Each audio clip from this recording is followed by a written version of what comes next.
क्या कभी आपने सोचा है कि कश्मीर के पहाड़ों में पवित्र अमरनाथ गुफा के साथ बार बार पुंछ के बाबा बूढ़ा अमरनाथ का नाम क्यों लिया जाता है? आखिर इन दोनों पवित्र तीर्थ स्थलों के बीच में संबंध क्या है? और सबसे बड़ा सवाल, बाबा अमरनाथ की यात्रा के साथ या उसके बाद बाबा बूढ़ा अमरनाथ की यात्रा कितना जरूरी, कितना महत्वपूर्ण क्यों माना जाता है? आज मैं बात करूंगा इन्हीं दोनों पवित्र धामों की और साथ ही इनसे जुड़े हुए कुछ और धार्मिक स्थानों की। वीडियो में आगे बढ़ने से पहले मैं आपसे जरूर रिक्वेस्ट करूंगा कि अगर अभी तक आपने मेरा चैनल सब्सक्राइब नहीं किया है तो प्लीज इसे सब्सक्राइब कर दे और बेल आइकन को जरूर दबाएं ताकि आने वाली हर वीडियो जो है उसकी नोटिफिकेशन आप तक पहुंच जाए। कश्मीर के हिमालय में श्री अमरनाथ गुफा भगवान शिव के सबसे प्रसिद्ध धामों में से एक मानी जाती है। यहाँ पर कुदरती तौर से बर्फ से बनने वाले शिवलिंग के दर्शन के लिए श्रद्धालु जो हैं वो हिंदुस्तान के कोने कोने से आते हैं।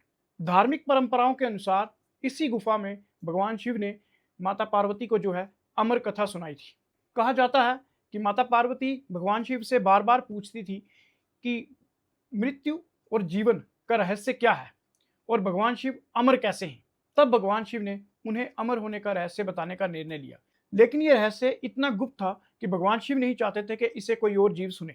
तब भगवान शिव ने यह निर्णय लिया कि वो उन्हें एक ऐसी जगह पर यह गुप्त ज्ञान देंगे जहां पर कोई और जीव ये बात ना सुन सके। इसी वजह से उन्होंने अपनी यात्रा के दौरान अपने कई साथी और अलग अलग चीजें जो है वो पीछे छोड़ दी। जैसे नंदी महाराज को पहलगाम में छोड़ दिया, चंद्रा को चंदनवाड़ी में, सांप को शेषनाग में, गणेशा जी को महागुनस पर्वत के पास। पंच तत्वों से जुड़ी परंपराओं को पंचतारणी से जोड़ा जाता है और आखिर में भगवान शिव और माता पार्वती जो है वो अमरनाथ गुफा तक पहुंचते हैं और वहीं पर माता पार्वती को भगवान शिव ने अमर कथा सुनाई थी। कश्मीर की अमरनाथ गुफा से लगभग अलग दिशा में पुंछ के मंडी क्षेत्र में बाबा बूढ़ा अमरनाथ मंदिर है।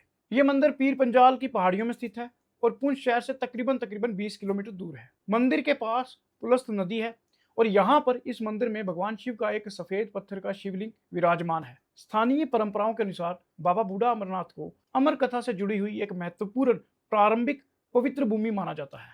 यही कारण है कि बाबा बूढ़ा अमरनाथ को सिर्फ एक अलग शिव मंदिर नहीं माना जाता, बल्कि अमरनाथ की व्यापक धार्मिक परंपरा से जुड़ा हुआ तीर्थ माना जाता है। धार्मिक मान्यताओं के अनुसार बाबा बूढ़ा अमरनाथ का संबंध अमर कथा की प्राचीन परंपरा से जोड़ा जाता है। बाबा बूढ़ा अमरनाथ की धार्मिक कथा में महर्षि पुलत्स्य का बहुत महत्वपूर्ण स्थान है।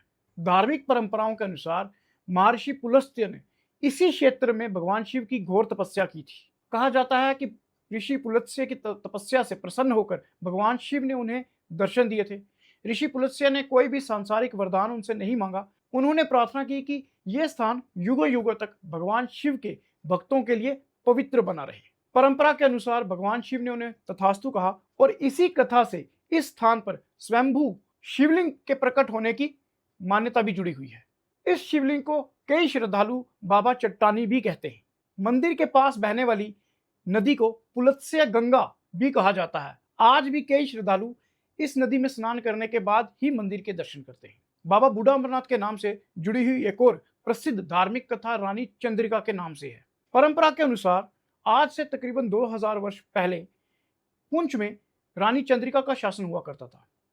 वो भगवान शिव की बहुत बड़ी भक्त थी और कहा जाता है कि वे हर वर्ष श्रवण में कश्मीर में स्थित अमरनाथ गुफा के दर्शन के लिए यात्रा करती थी और वहां हिमलिंग के दर्शन करने के बाद ही अपना व्रत पूरा करती थी। लेकिन एक वर्ष भारी बर्फबारी होने के कारण अमरनाथ जाने के रास्ते बंद हो गए। रानी इससे बहुत दुखी हो गई और उसने अन्न जल त्याग दिया। तब धार्मिक परंपरा के अनुसार जो कहा जाता है कि भगवान शिव स्वयं एक साधु के वेश में उस रानी के सामने आते हैं। साधु ने रानी को एक स्थान पर चलने के लिए कहा। रानी उनके साथ चल पड़ी। रास्ते में एक जगह पर साधु ने अपने त्रिशूल से निशान लगाया और जब वहां खुदाई की गई तो एक प्राचीन चट्टानी मंदिर के प्रकट होने की कथा मिलती है। रानी ने वहां पर भगवान शिव के दर्शन किए और वो जैसे ही पीछे मुड़ी उन्होंने देखा वो साधु वहां से गायब हो चुके।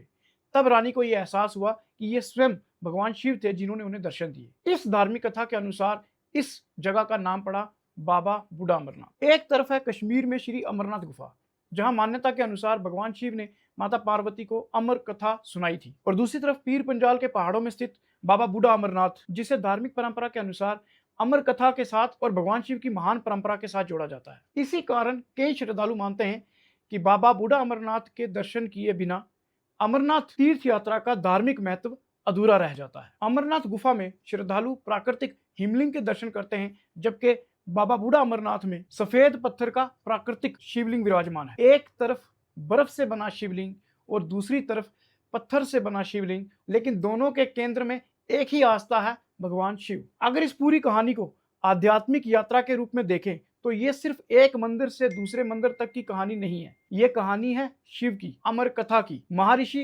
पुलत्स्य की तपस्या की, रानी चंद्रिका की भक्ति की, और उस विश्वास की जो हजारों वर्षों से इन पहाड़ों और नदियों में जीवित है। आज भी मैं आपको बता दूं कि पुंछ में इस वक्त भारत के कोने कोने से जो हैं वो श्रद्धालु आ रहे हैं और बाबा बूढ़ा अमरनाथ की दर्शन जो है वो कर रहे हैं। बाबा बूढ़ा अमरनाथ और श्री अमरनाथ गुफा, ये दोनों अलग अलग शिव धाम हैं, लेकिन धार्मिक परंपराएं दोनों को अमर कथा, भगवान शिव और जम्मू कश्मीर की प्राचीन तीर्थ परंपरा के माध्यम से जोड़ती हैं। यही कारण है कि बाबा बूढ़ा अमरनाथ की यात्रा को अमरनाथ तीर्थ परंपरा में इतना महत्वपूर्ण स्थान प्राप्त है। और शायद यही वजह है कि पुंछ की इस छोटी सी पहाड़ी घाटी में स्थित बाबा बूढ़ा अमरनाथ केवल एक मंदिर नहीं, बल्कि सदियों से चली आ रही आस्था, कथा और शिव भक्ति की एक जीवित परंपरा है। अंत में मैं इतना जरूर कहूंगा, क्योंकि मैं पुंछ से हूं, जितने भी श्रद्धालु इस वक्त के भारत के अलग अलग कोने से बाबा बूढ़ा अमरनाथ के दर्शन के लिए आए हैं, उनकी सेवा में हमारे पुंछ की सारी आवाम, हमारे पुंछ का सारा प्रशासन है, और बिना धार्मिक भेदभाव के सभी पुंछ के जो लोग हैं वो उन सभी शिव भक्तों की सेवा में जुटे हुए हैं। अगर आपको मेरी ये वीडियो पसंद आए तो प्लीज इसे जरूर शेयर करिएगा, कमेंट में जरूर बताइएगा और मेरे चैनल को सब्सक्राइब करिएगा। मैं दलविंदर मित, मिलते हैं अगली किसी और वीडियो में। बहुत बहुत शुक्रिया।